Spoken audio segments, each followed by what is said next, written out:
આમોદ તાલુકામાં ભાજપને ફટકો, કેતન પટેલ કોંગ્રેસમાં જોડાયા હોવાના અહેવાલો સામે આવ્યા છે।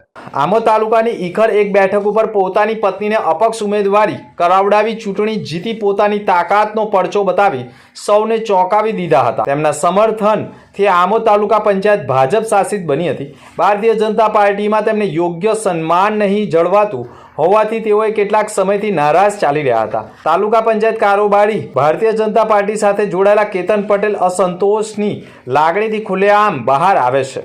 કોંગ્રેસમાં જોડાતા સ્થાનિક રાજકીય સમીકરણોમાં પણ નોંધપાત્ર ફેરફાર જોવા મળ્યા છે। ખાસ કરીને ભારતીય જનતા પાર્ટી પ્રેરિત તાલુકા પંચાયતના કારોબારી અધ્યક્ષ અમીષા પટેલના પતિ કેતન મહેન્દ્ર પટેલે કોંગ્રેસનો હાથ પકડતા રાજકીય વર્તુળોમાં ચકચાર મચી ગઈ છે। સાથે દાંડા ગામના ઝવેરભાઈ ભાઈલાલભાઈ પટેલ સહિત અનેક કાર્યકરો કોંગ્રેસમાં જોડાયા છે। કોંગ્રેસમાં જોડાયા બાદ કેતન પટેલે જાહેરમાં ગંભીર આક્ષેપો કર્યા છે કે આમોદ તાલુકામાં ભાજપમાં લોકશાહી નહીં પરંતુ હિટલરશાહી શાસન ચાલી રહ્યું છે। કાર્યકરોને અવાજ ઉઠાવવાની કે પોતાની વાત રજૂ કરવાની કોઈ તાકાત આપવામાં આવતી નથી। પાર્ટીમાં થોડા લોકોનો એકતરફી કબજો છે અને સામાન્ય કાર્યકરોની અવગણના કરવામાં આવતી હોવાનો ગંભીર આક્ષેપ કરી દીધો છે। હું આજરોજ વિધિવત રીતે કોંગ્રેસમાં જોડાયો છું, કારણ કે હવે ભાજપમાં એટલું બધું લોબિંગ ચાલી રહેલું છે કે જેની કોઈ વાત નહીં। બસ હું બાવ અને મંગળદાસ જેવી અત્યારે પરિસ્થિતિ થઈ છે એટલે મારે કોંગ્રેસમાં જોડાવવું પડ્યું। મનસુખ વસાવાએ અત્યારે લખ્યું હતું જે ભાજપના વિશે જે પ્રચાર ને જે બધા ખોટી રીતના મતલબ કે આવી રીતના જે કાયદા જે બનાવવામાં આવ્યા છે તેને લઈને શું કહેશો તમે? મનસુખ વસાવા સાહેબે સાચી જ વાત કરી છે કે આમોદમાં કોને ટિકિટ આપી દિલ્હીથી કે ગાંધીનગરથી નક્કી ના થાય। અહીંનું સ્થાનિક રાજકારણ જોવાનું હોય કે સ્થાનિક કોને ટિકિટ અપાય એવું જોવું જોઈએ પાર્ટીએ।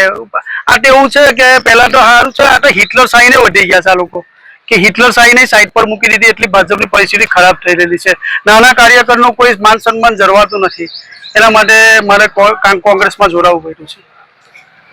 બીજું લોકોનું એવું કેવું છે કે તમને ટિકિટ નથી આપવામાં આવી એટલા માટે તમે પક્ષ પલટો કર્યો છે। પણ એ કોણ કહે છે એવું કોને? કારણ કે હજુ તો ભારતીય જનતા પાર્ટીના કોઈ વિધિવત કોઈને ટિકિટનો આજે કોઈના જાહેરાત નહીં થઈ, ત્યાં પહેલા તો હું કોંગ્રેસમાં જોડાયેલો છું, પછી એ વાત આવતી જ નથી। ભાજપની અંદર અનેક લોકો અહીંયા આગળ ચર્ચા કરી રહ્યા છે કે કેતનભાઈને આ વર્ષે ટિકિટ નથી મળવાની। એ તમે સમજી લો કે આગલી તાલુકા પંચાયતમાં હું તો અપક્ષ જીતો હતો, એટલે મને કઈ જરૂરિયાત નહીં કે ભારતીય જનતા પાર્ટી ટિકિટ આપે ને હું જીતી જાઉં।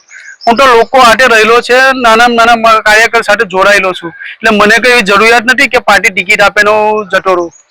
તમને સૌથી વધુ ભારતીય જનતા પાર્ટીની અંદર બદનામ કર્યો હોય તો તે કોણ છે? એ તાલુકા સંગઠનનો પ્રમુખ છે અને મેં વારંવાર ધારાસભ્યને પણ રજૂઆત કરેલી કે તાલુકા સંગઠનનો પ્રમુખ ખોટી નીતિ અને ખોટું માણસોનું લોબિંગ કરીને ભાજપના માણસોને જ હેરાન કરે છે। એટલે તાલુકા સંગઠનના પ્રમુખનું મારું આજે ચેલેન્જ છે કે 16 માંથી જો 6 સીટ લાવે ને તો એ સંગઠનનો પ્રમુખ મજબૂત કહેવાય। તાલુકા પંચાયત બેસાવાની વાત છો તો તાલુકા પંચાયતમાં એમની 6 સીટની ઉપર એક સીટ નહીં આવી શકે। એ માત્ર પ્રમુખ અને ધારાસભ્ય આંખો બંધ કરેલી છે।